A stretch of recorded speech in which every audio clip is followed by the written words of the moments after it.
والصلاة والسلام على سيد الأنبياء والمرسلين سيدنا ونبينا محمد وعلى آله وصحبه أجمعين. أما بعد فأعوذ بالله من الشيطان الرجيم. بسم الله الرحمن الرحيم. في بيوت أذن الله أن ترفع ويذكر فيها اسمه يسبح له فيها بالغدو والآصال رجال لا تلهيهم تجارة ولا بيع عن ذكر الله وإقام الصلاة وإيتاء الزكاة يخافون يوما تتقلب فيه القلوب والأبصار. وعن عثمان رضي الله تعالى عنه قال: سمعت رسول الله صلى الله عليه وسلم يقول: من بنى مسجدا يبتغي به وجه الله بنى الله عز وجل له بيتا في الجنة أو كما قال عليه الصلاة والسلام. بہٹا بینی پٹی کی سرزمین پر اللہ کے مقدس گھر مسجد کی تعمیر کی نسبت سے آج کے اس عظیم جلسے دستار بندی اور نعتیہ مشاعرے کی صدارت فرما رہے عظیم عالم دین حضرت مولانا رضوان قاسمی دامت برکاتہم العالیہ، اس علاقے کی جامع مسجد کے امام و خطیب برادر محترم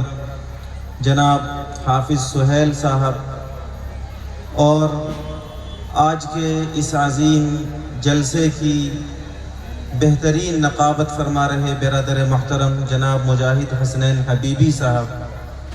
اسٹیج پر تشریف فرما قدیم عالم دین حضرت مولانا نور اللہ صاحب قاسمی دامت برکاتہم، صدر المدرسین مدرسہ اصلاح المسلمین، تنظیم امارت شریعہ بینی پٹی بلاک کے سیکریٹری اور دل دردمند فکر ارجمند کے حامل عظیم عالم دین برادر محترم جناب مولانا شاہد صاحب مکھیاوی دامت برکاتہم، دیگر علماء کرام، معزز سامعین، عزیز دوستوں اور اب پردہ نشی ماں بہنوں، اللہ کا فضل ہے کہ اس وقت ہم اور آپ مسجد کی تعمیر کی نسبت پر جمع ہیں۔ ماشاء اللہ عشاء کی نماز سے قبل علماء کرام کے ہاتھوں علاقے میں جہاں ضرورت تھی اس جگہ مسجد کی تعمیر اور اس کا جدید فاؤنڈیشن لیا گیا ہے۔ ہم سب کو اس موقع سے دعا کرنا چاہیے کہ اللہ تعالیٰ اس مسجد کی تکمیل کو آسان فرمائے اور اس مسجد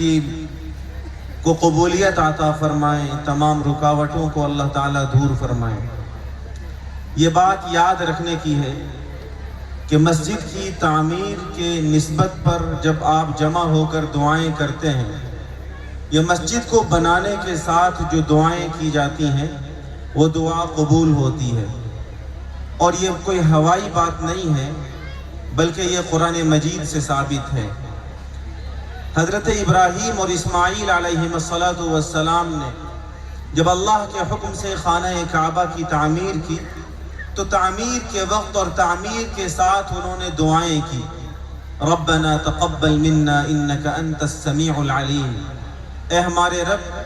اس مسجد کی، اس خانہ کعبہ کی تعمیر کو ہم سب کی طرف سے قبول فرما لیجئے۔ اور بھی اس کے ساتھ دعائیں کی۔ علماء تشریف فرما ہیں، آپ پوچھئے ان سے کہ ان دو باپ بیٹوں نے،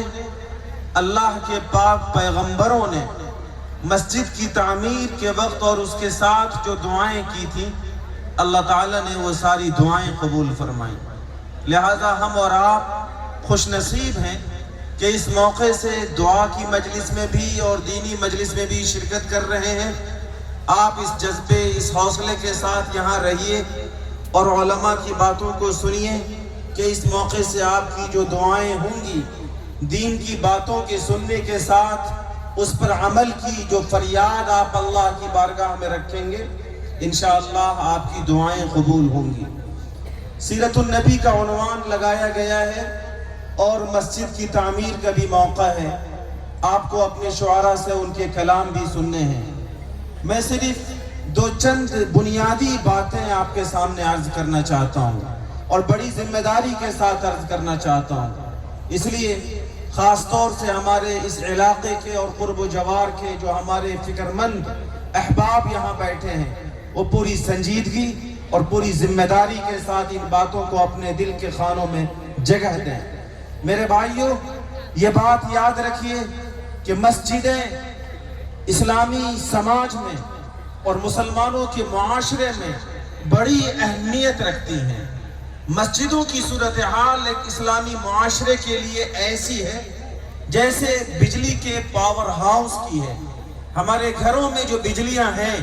جو پنکھے آپ چلاتے ہیں، جو بلب آپ جلاتے ہیں، یہ پنکھے اور یہ بلب اس لیے جلتے ہیں کیونکہ آپ کے گھر کے بجلی کا کنیکشن آپ کے پاور ہاؤس سے ہے۔ اگر پاور ہاؤس سے کنیکشن کاٹ دیا جائے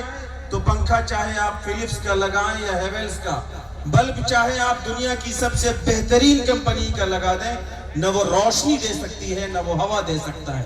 مسلمانوں کے سماج میں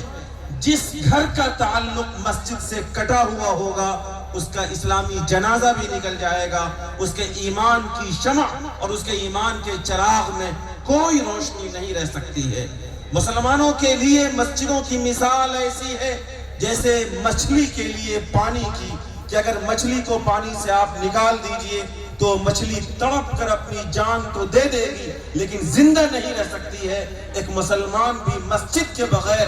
ایسے ہی ماہی بے آب کی طرح چھٹپٹاتا ہے اور وہ اپنی جان تو دے دیتا ہے لیکن مسجد نہ بنے یا مسجد سے اس کا تعلق ختم ہو جائے یہ کسی قیمت پر گوارا نہیں کرتا۔ اسلامی تاریخ ہمیں بتاتی ہے، آپ سیرت النبی کا عنوان دیکھتے ہیں، سرکار دو عالم صلی اللہ علیہ وسلم کی سیرت کے حوالے سے بہت مختصر پیغام ذہن میں رکھیے کہ آقا علیہ السلام کو اللہ رب العزت نے انبیاء اور رسول کے اخیر میں بھیجا،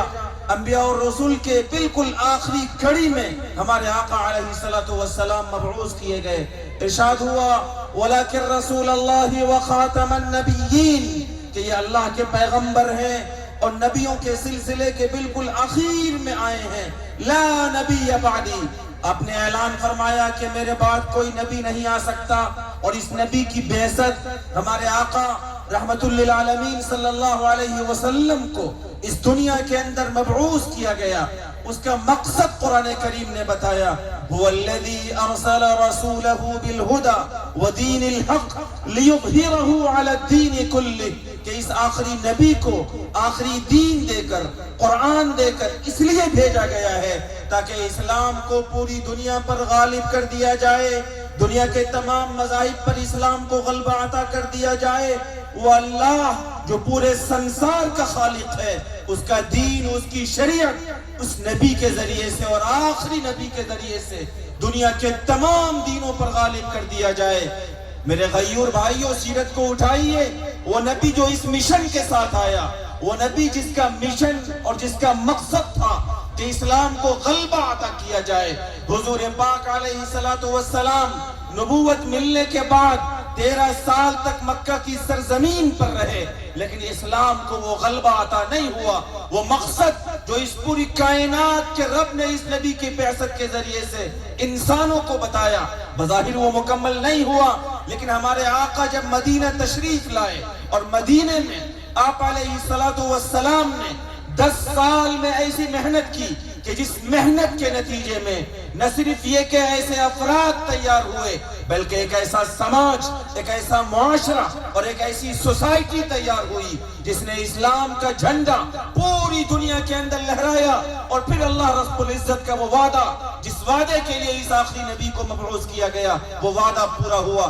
مسلمانوں، یہ بات یاد رکھو کہ سرکار دو عالم صلی اللہ علیہ وسلم جب مدینہ منورہ آئے جہاں سے اسلام کو فروغ ملا، اسلام کے فروغ کا کام ہمارے نبی نے جہاں سے شروع کیا وہ یہ تھا کہ آپ نے مدینہ منورہ میں قدم رکھنے کے بعد اپنے لیے اور اپنے جانثار صحابہ کے لیے مکان بنانے سے پہلے، ان کے لیے ٹھہرنے کے انتظام سے پہلے، ان کے لیے راحت کے انتظام سے پہلے، ان کے لیے دنیا کے تمام تر مادی وسائل کے انتظام سے پہلے رحمت للعالمین صلی اللہ علیہ وسلم نے جو کام سب سے پہلے کیا وہ یہ تھا کہ آپ علیہ السلام نے مسجد نبوی کی تعمیر کی، اور پھر مسجد نبوی کے صحن میں، مسجد نبوی کے چبوترے پر آپ علیہ السلام نے مکتب ڈالا، مدرسے کی بنیاد ڈالی، اور قیامت تک اپنی امت کو پیغام دیا کہ اسلام کی تبلیغ، اسلام کو فروغ اگر ہو سکتا ہے تو وہ مسجد سے ہوگا، اور مسجد کو آباد کرنے والے اگر چاہیے تو وہ مکتب اور مدرسے سے تمہیں ملیں گے۔ یعنی آقا علیہ السلام نے اپنی امت کو قیامت تک کے تمام حالات و ماحول کے لیے ایک مضبوط پیغام دیا کہ اے لوگو، اللہ کے دین کا غلبہ اور اللہ کے دین کو مضبوطی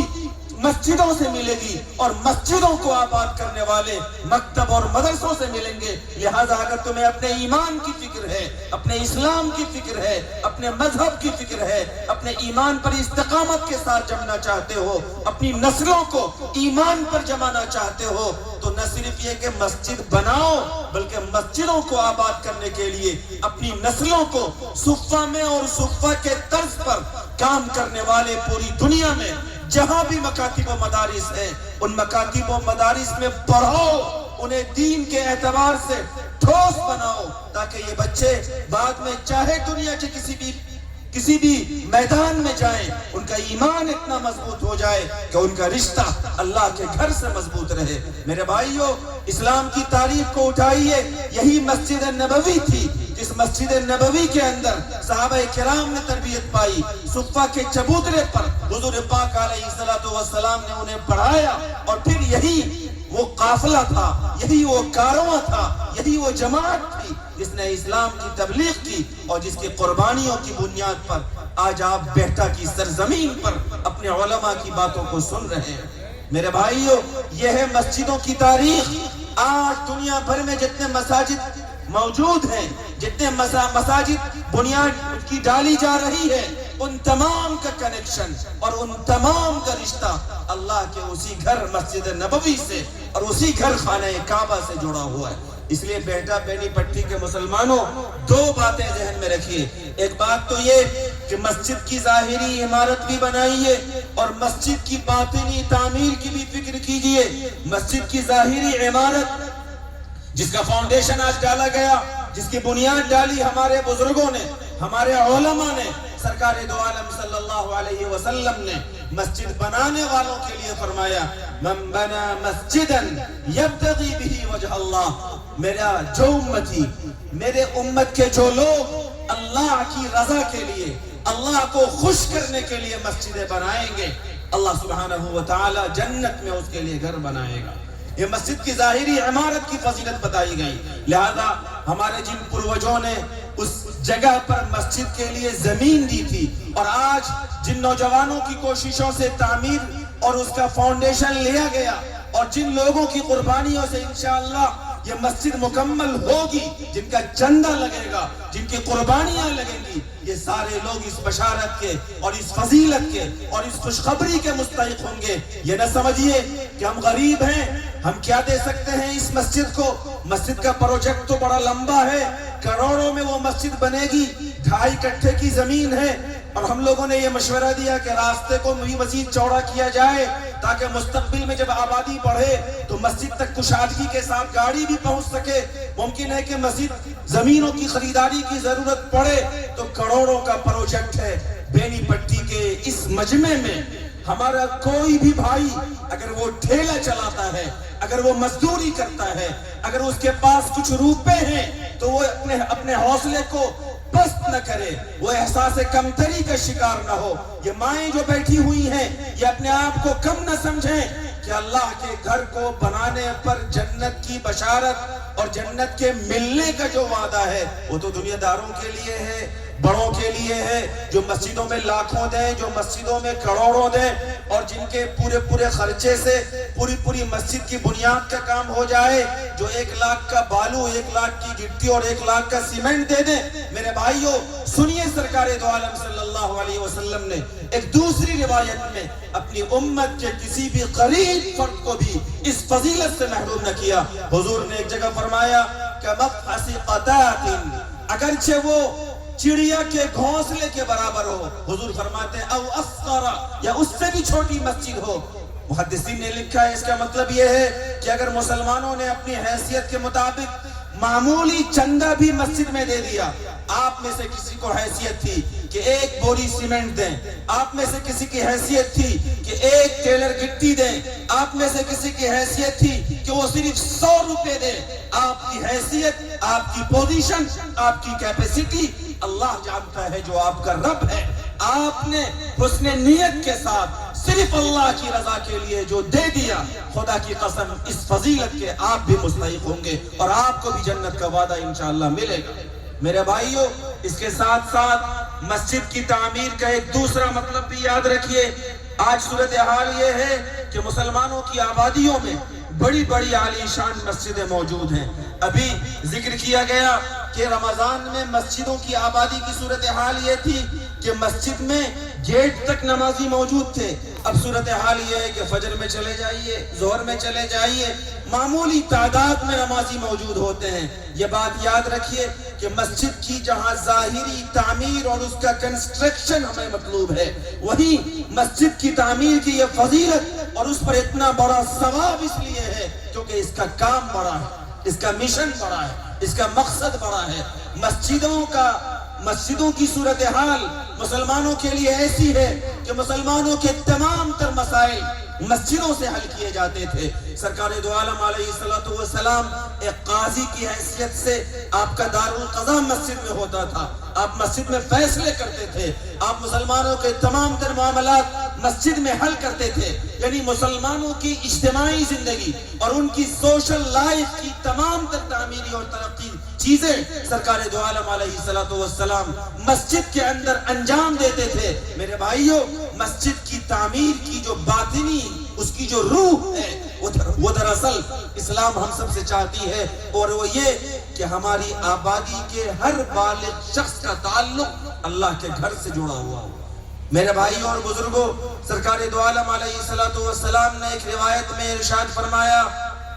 اذا رأيتم الرجل يعتاد المسجد فاشهدوا له بالایمان. اے میرے پیارو جب تم کسی کو دیکھو کہ وہ مسجد کا عادی ہے, 5 وقتہ نماز میں مسجد میں حاضر رہتا ہے, مسجد کی خبرگیری کرتا ہے, مسجد کی ضرورت تھی, حافظ سہیل صاحب اور ان کے ساتھ نوجوانوں کی ایک ٹیم کھڑی ہو گئی کہ بھائی وہاں بھی مسجد بننی ہے, یہ بھی مسجد کی فکر کی ایک شکل ہے. آپ کی جامع مسجد ہے, یہاں نمازیوں کی تعداد کم ہے اگر, تو وہ لوگ جو مسجدوں کو آباد کرنے کے لیے محنت کر رہے ہیں, وہ لوگ جو 5 وقتہ نمازوں میں مسجدوں میں حاضر رہتے ہیں, سرکار دو عالم علیہ السلام نے ایسے تمام لوگوں کے بارے میں فرمایا کہ اے میرے پیارو جو مسجد کا عادی ہو, مسجد کا دلدادہ ہو, مسجد کا پابند ہو, اس کے ایماندار ہونے کی گواہی دو.